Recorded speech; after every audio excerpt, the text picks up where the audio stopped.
Всем привет, меня зовут Humid Peach, я художница, мне 21 год, и это видео обо мне. Если вам интересно, почему я рисую, на чем я зарабатываю, кто мои родители, как я пришла к такому пути и какое у меня образование, то это видео как раз таки для вас, потому что сегодня я расскажу о себе и о том, кто я такая.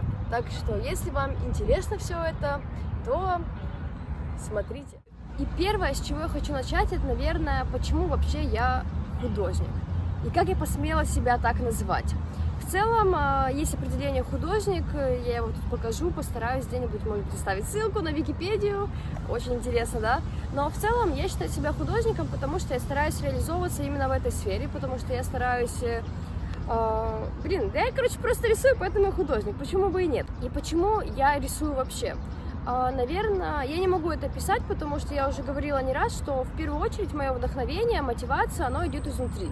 Я не могу это описать, но это просто есть. Это чувство есть у меня, наверное, очень давно, потому что еще когда мне было примерно лет 10, когда я первый раз захотела поступить в художественную школу, я захотела это сделать именно по той причине, что я почувствовала какую-то энергию внутри, желание рисовать. Тогда мама купила мне, если не ошибаюсь, гуашевую краску, и я начала ей рисовать.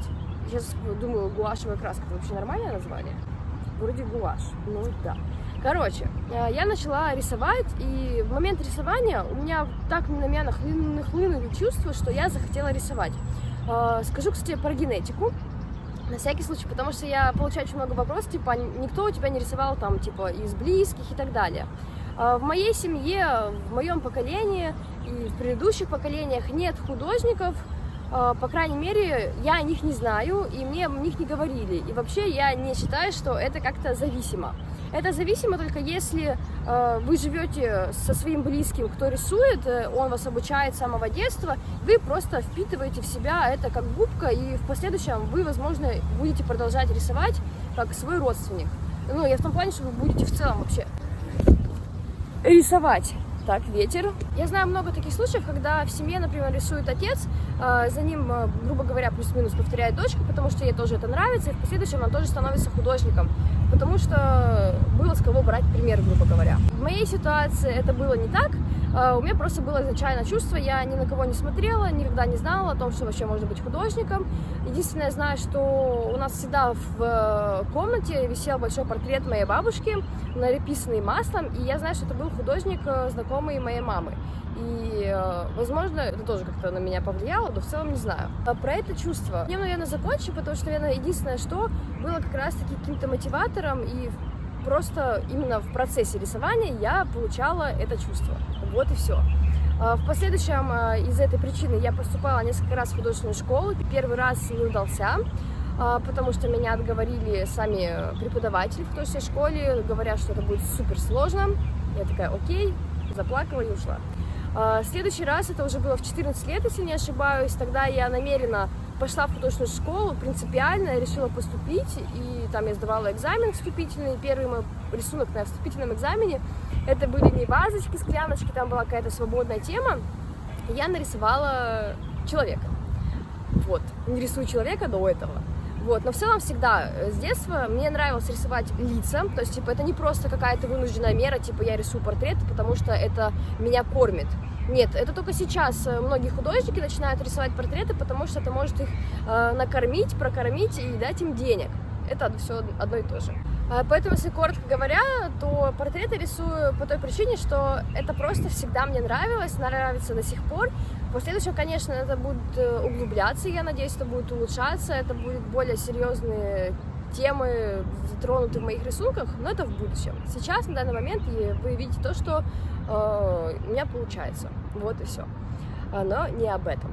Моя попытка второго поступления в художественную школу была успешной, я поступила, но я бы не сказала, что это было супер интересно. Я знаю очень много людей, которые после художественной школы, они ее просто ненавидели. Я знаю много таких людей, которые после обучения в художественных школах, они просто ненавидели рисование и все, что связано с этим. Вот, поэтому идти в художественную школу, не идти, я не знаю, не могу ответить на этот вопрос, потому что зависит от школы, от вас и вообще от многих факторов.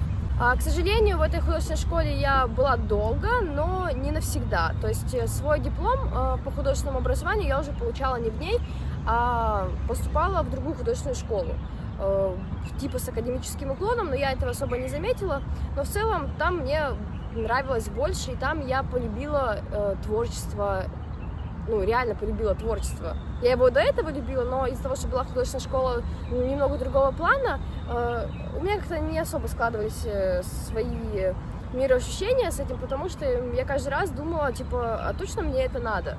Вот, и вторая художка дала понять, что да, это мне надо.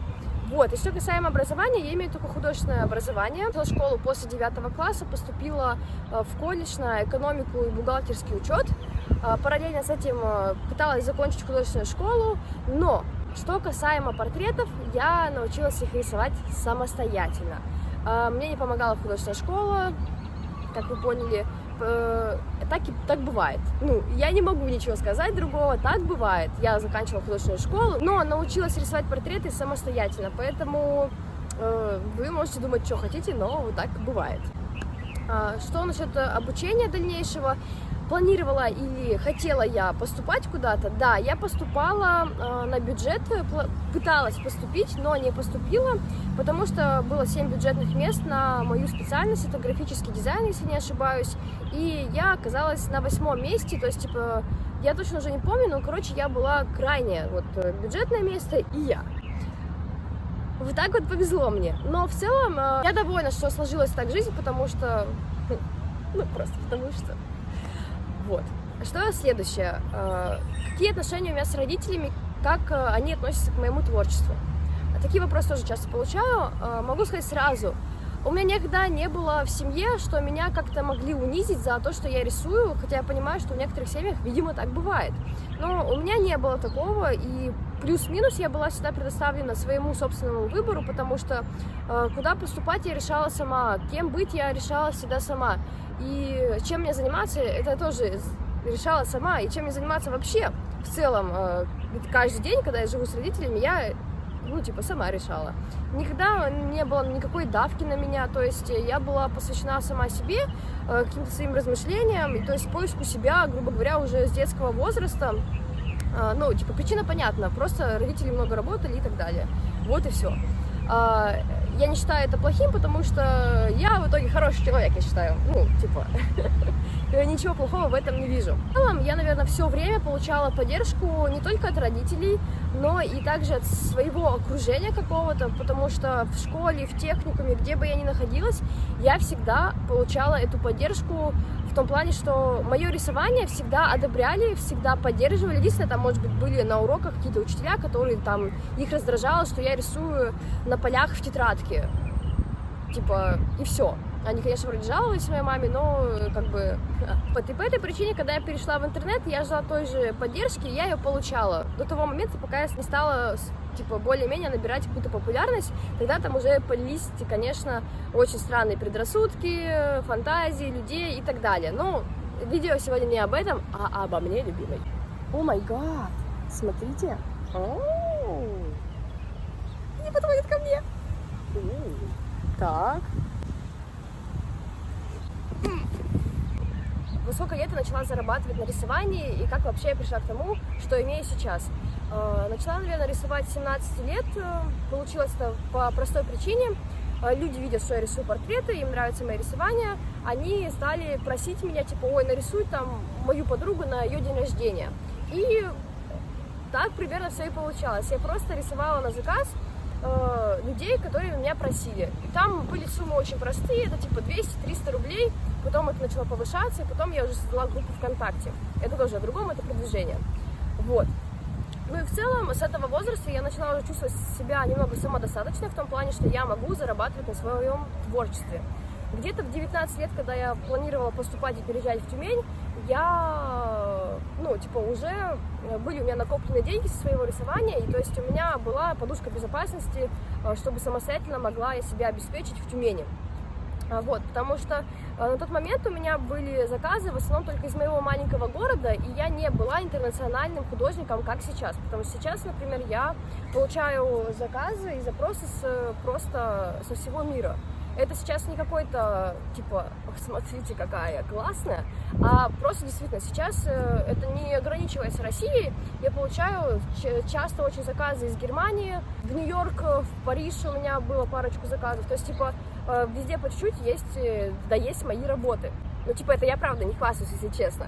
Ну, просто, типа, чтобы вы понимали, что можно и такого достичь, даже находясь при этом в маленьком городе. Просто когда я находилась в маленьком городе, у меня не было особо возможностей, ну, типа, из-за возраста и, наверное, из-за того, что из-за лени, отправлять заказы, тратиться на доставку.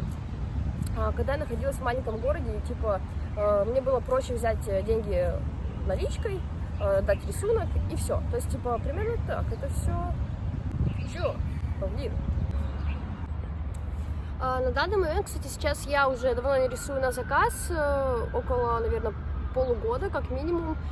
Последний раз я брала, наверное, заказ как раз-таки полгода назад, я взяла парочку заказов.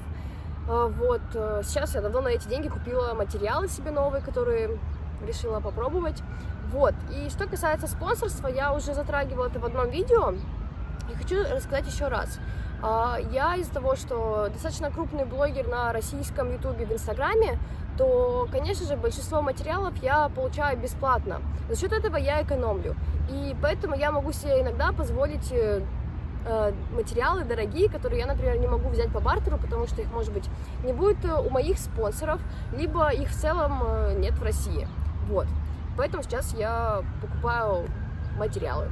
Также, как блогер-художник, я была всего, наверное, в 2 местах бесплатно. То есть это Дубай и Монако. Все. Это единственные поездки, которые я получала по бартеру. Ну, не по бартеру, ну, получается, Нет, ну, типа, реклама в сторис. Я не знаю, типа, зачем они вообще меня привезли? Что бы я могла рассказать о себе еще? Наверное, на самом деле ничего. Сейчас я просто свободный художник. Первая причина, почему как раз-таки я не беру заказы, потому что я поняла, что я теряю свой творческий потенциал из-за того, что я замыкаюсь в определенной сфере, из-за того, что портреты рисуют не потому, что прям душа к ним лежит, вот именно заказные, а потому что нужны деньги. Типа, когда ты рисуешь портрет для себя и для заказчика, чаще всего это очень разные работы получаются по уровню, по качеству и так далее, по эмоциональной составляющей. И именно по этой причине я отказалась от этого по возможности, потому что сейчас у меня появилась такая возможность, где-то год назад я открыла свой веб-сайт, и я могу типа там раз в месяц продавать хоть по одной работе своей и могу на эти деньги жить, потому что, если честно, в России не так много денег нужно, особенно в маленьких городах, чтобы прожить. В том плане, что, ну, блин, не буду говорить там всякие ЖКХ, коммунальные услуги. Короче, денег нужно немного. Много нужно, возможно, на еду, если вы хорошо кушаете. Немного, конечно, отошли от рисования, но в целом из-за того, что я раньше, конечно, я, когда была молодым художником, я брала на заказ абсолютно все работы, которые только могли мне прийти. Все предложения, которые мне поступали, я брала их, рекламировала или, например, рисовала. Без разницы, нравилось мне это, не нравилось, получится мне это, не получится, плохие фотографии у заказчика или неплохие. То есть не было вот этой разборчивости. Сейчас я могу себе позволить делать эту разборку, типа, что я могу взять, что я хочу рекламировать, что не хочу. И на данный момент я вот, например, получала предложения насчет принтеров, вина, потом Яндекс.Музыки, какие-то мне еще рекламные приходили письма, Винус, бритьевые станки. Да, и все это мне неинтересно рекламировать, и я могу позволить себе это не делать, потому что у меня, типа, и не прибудет, и не убудет от того, что я прорекламирую это. Я не думаю, что мне, скорее всего, там много денег заплатят за это. Возможно, им просто не предлагали. Но в целом, типа, я не хочу, чтобы этот контент был у меня на канале на данный момент. Это все, наверное, это то, что касается рекламы и все такое. Не знаю, к чему вообще это сказала, но, возможно, кому-то интересно. Себя я рассказала все, что могла, такие прям краткие моменты. Если коротко перечислять снова, то мне 21 год, я молодой художник, стараюсь рисовать разными материалами, стараюсь не бояться рисовать, в поисках себя, как и все мы с вами, если вы художник, ну и вообще в целом все люди так в поиске, наверное. Вот, переехала я давно от родителей, в лет 18-19, живу с парнем, у меня все нормально, все классно, круто. Я везучий человек, и где там дерево, надо постучать, не верим стереотипам. Не верим всяким этим штукам, как это называется вообще, правильно. Спасибо, что посмотрели мое видео, и надеюсь на вашу поддержку в виде лайка, дизлайка, комментария. Подписывайтесь, не забывайте ставить колокольчик, потому что, ну мало ли, вы мои видео не увидите в ленте и все, а мне будет грустно. Как-то так. Если хотите поддержать меня, то есть ссылка в описании под видео на donation. Вы сможете сделать донат в размере любой суммы, если захотите. Это будет крутой поддержкой для меня, потому что ну, с площадок я не особо зарабатываю, я зарабатываю только с YouTube. Я говорила про это в предыдущем видео, если вам интересно, можете посмотреть его. Вот. А в целом, наверное, на этом все. Что бы хотела еще сказать в конце? Наверное, ничего, потому что я люблю затягивать прощание. Плохо это или хорошо, я без понятия. Но в целом, всем удачи, творите, рисуйте, не будьте злыми или будьте злыми, какая разница, да, как говорится. Так что всем пока, всем удачи и жду ваш лайк. А может быть не жду, вообще не знаю. Короче, всем бай-бай. Бай-бай. Так, где павлины? Я хотела прилечь к ним. А тогда мы сделаем вот так.